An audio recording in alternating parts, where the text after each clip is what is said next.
ఇచ్చారా? అందరికి ఇచ్చారా పట్టాలు? అందరికి ఇచ్చారండి. ఆ పార్టీ ఈ పార్టీ అని లేదు, ఓటు వేసినా అయిపోయినా అందరికి ఇచ్చారు. అందరికి ఇచ్చేసారు. పెట్టున్నారా ఇంట్లో? మేము పుట్టక ముందు నుంచి మా తల్లిదండ్రులు వేసుకున్నారండి ఆ స్థలం.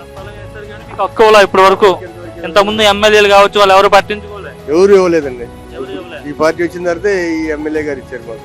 కూటమి ప్రభుత్వం వచ్చిన తర్వాత మీ లోకేష్ గారు ఇక్కడ ఎమ్మెల్యే గెలిచిన తర్వాత మీకు మంచి రోజులు వచ్చింది సార్. ఎలా మాట్లాడారు ఆయన? బాగానే మాట్లాడారండి, ఏం తేడా లేదు, అంతా బాగానే మాట్లాడారు. ఇక ముందు కూడా ఇదే ప్రభుత్వం రావాలి, అన్నిటికీ ఇదే ప్రభుత్వం ఉండాలి. మరి మళ్ళీ ఇదే వచ్చింది కూడా. జగన్ అంటున్నాడు నా ప్రభుత్వం వచ్చింది 30 ఏళ్ల పాటు ఉంటా అంటున్నాడు. వచ్చి 3 రాజధానులు అన్నాడు, ఏం చేసాడండి? ఏమి చేయలేదు కండి. పరిపాలించాను, ప్రజలంతా చాలా హ్యాపీగా ఉన్నారు, ఇప్పుడే ఇబ్బందులు పడిపోతున్నారు చెప్తున్నారు. ఏమి లేదు, ఏం లేదు, ఇప్పుడు అసలు ఇబ్బందులు ఏం లేదు, అంతా ఫ్రీ. మళ్ళీ రాజధాని వచ్చింది కదా, రైతులందరూ చక్కగా నవ్వుతా హ్యాపీగా చేసుకుంటున్నారు. ఏమి లేదు, అంతా హ్యాపీగానే ఉంది, ఎవరికి ఏ ఇబ్బంది లేదు. చాలా మంది ఎమ్మెల్యేలు పనిచేశారు ఇప్పటి వరకు.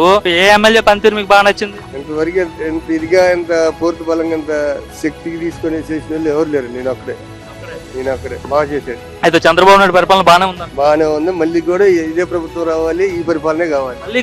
మళ్ళీ కావాలి. వచ్చింది 100 రూపాయలు. హ్యాపీగా ఉన్నారు, అందరూ హ్యాపీ, ఎవరికి ఏ ఇబ్బంది లేదు.